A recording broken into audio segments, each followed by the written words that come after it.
Sup everyone, I'm your female otaku, and I'm here to review episode 2 of Joker Game.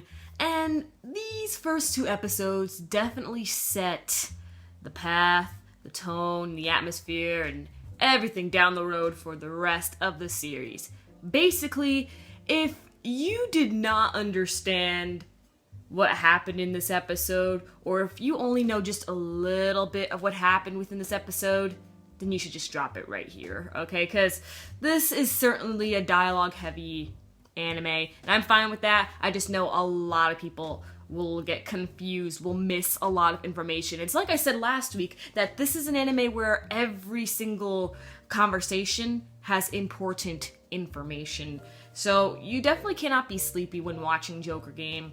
And if you were confused last week, then you're even more confused today with this episode. Yeah, I'm not that confused. I missed a few information here and there, but overall I have the whole gist of it.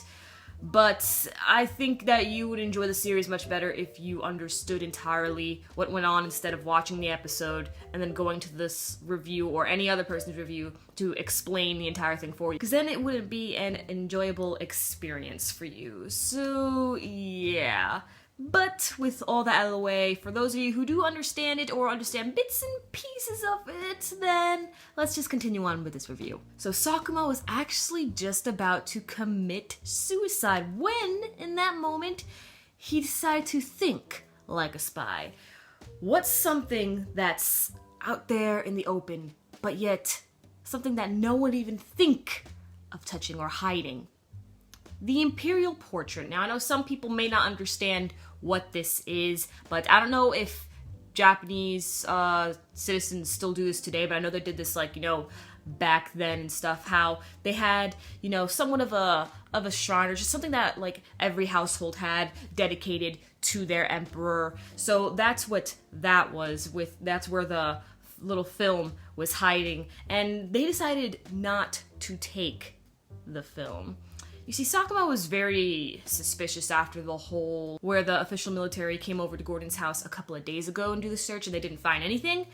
Here's the thing. You see, Sakuma's boss, he was a bit troubled because he did not find anything. So he went out drinking, slipped out a couple of information, and Yuki just so happened to be there as well. Colonel Yuki. We find out more stuff with Colonel Yuki that I'll get into later on. So the general was drunk and ended up slipping some information over to Colonel Yuki. So Colonel Yuki knew about the whole official military coming over to Gordon's place just a couple of days ago. And then that's where Sakuma came in, mentioned about the whole thing with Gordon, and then that's how they came over to Gordon's house. That thing there is connected. General Muto, I believe his name is, he tried to cover up his mistake by having the fake military go in and not finding the film, but they did find the film, but they left it there. And this is where Sakuma was starting to find more and more of his proof with Muto's mistake and his slip-up and everything. Then Sakuma started saying more and more of these things to try to get Muto all riled up to admit to his crime, how they're saying that they might even use Gordon as a double agent. So then Muto just ended up going ballistic, and that was enough for Sakuma. But there's still something that didn't quite come together. And that was Yuki's part into this. So we find out that Yuki has been disguising himself this entire time.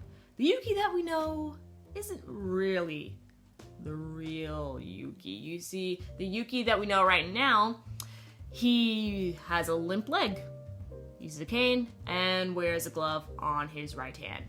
However, who Colonel Yuki really is someone who can walk totally fine and has a fake left hand.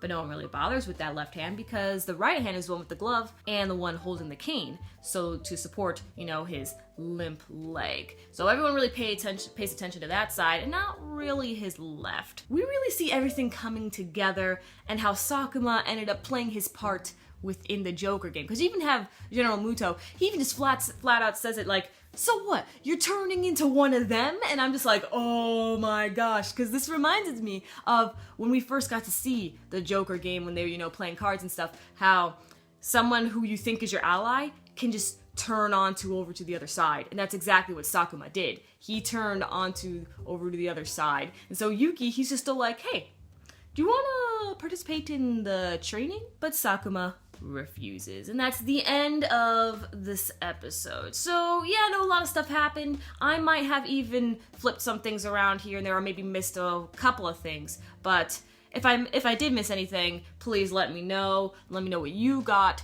from this episode. I know there was a lot of information, a lot of reveals, so I understand. Anyway, catch you tomorrow as we review Twin Star Exorcists and Bungo Stray Dogs. I'm your female otaku, sayonara.